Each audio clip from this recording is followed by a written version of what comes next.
ना मांगना पड़ेगा, फिर 1.5-2 करोड़ के बोर्ड हो जाएंगे और फीस भी उनसे कम मिलेगी। मैं जो स्टैंडर्ड दे रहा हूँ ना वो 6-7 लाख रुपए वाले स्कूल का दे रहा हूँ। भाई फीस को लेकर बहुत बड़ा लोगों को एक भ्रम फैलाया जा रहा है कि सर आपको देखने वाले लोग तो मिडिल क्लास से आते हैं या लोअर क्लास से आते हैं और आपके स्कूल की जो फीस है वो इतनी ज्यादा है।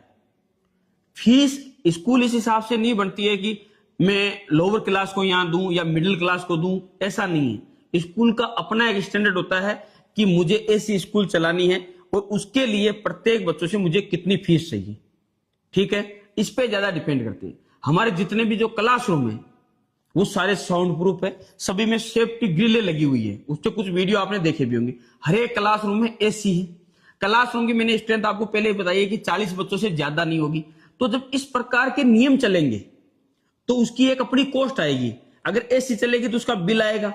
क्या मैं बिजली बोर्ड में ये बोल दूं, अगर आप ऐसा कर सकते हो मेरे लिए कि भाई विराट सर की स्कूल का जो फीस है वो बिल है, लाइट का बिल, वो कम आना चाहिए क्योंकि उनके पास में लोअर क्लास है, मैं फीस कम कर दूंगा। विराट सर के यहाँ जो किराना का सामान आता है या फ्रूट जो आएंगे बच्चों के लिए वो बिल्कुल लो रेट में आने चाहिए। क्या ऐसा होता है? नहीं होता है भाई। मैं जो स्टैंडर्ड दे रहा हूं ना वो 6-7 लाख रुपए वाले स्कूल का दे रहा हूं, वो भी 1.5-2 लाख रुपए में। आप इस बात पे जज करिए।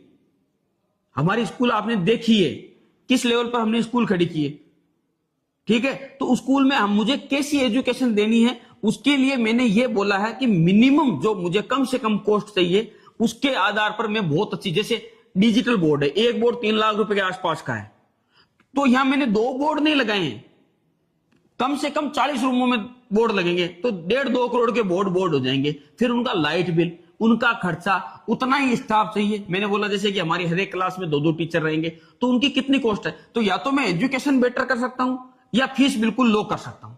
अगर मैं बहुत कम फीस कर दूंगा ना तो कल को आप लोग ही मुझे ट्रोल करोगे, अरे इनके तो व्हाइट बोर्ड है, इनके बच्चे तो नीचे बैठे हैं, इनका फर्नीचर तो बिल्कुल सेकंड हैंड है, इनका तो कलर भी नहीं हो रखा है, ये कौन सी स्कूल है, इनके बच्चों को तो बिल्कुल खाना ही कुछ नहीं मिल रहा, ये तो हाइजीन भी मेंटेन नहीं कर पा रहे, इनके यहाँ तो बहुत गर्मी होती है, इनके तो पंखे ही नहीं लगे हुए। यही आप लोग कमियां ढूंढोगे भाई। तो मुझे उन सब कमियों से बचना है कि कल को मुझे ट्रोल हो। हाँ, स्कूल फीस स्पष्ट है कि भाई हमारी जो स्कूल का स्टैंडर्ड है वो ऐसा है, यदि किसी माता पिता को स्कूल में पढ़ाना है तो उनको इतनी फीस भरनी पड़ेगी। मैंने लोअर क्लास जो बच्चे होते हैं या उनके लिए एकेडमी चलाता रहा हूं, पिछले 5 साल में एकेडमी की फीस 1 रुपए नहीं बढ़ाई। एकेडमी की फीस अगर हमारे पास पहले कोई बच्चा पढ़ा हुआ तो उसको पता है कितनी थी, 1,25,000 से शुरू हुई थी, आज 1,20,000 एक साल की। कम ही किए 5,000 रुपए, बढ़ाई नहीं, क्योंकि मुझे पता है कि वहां पर बिल्कुल किसान वर्ग आएगा, ठीक है। लेकिन स्कूल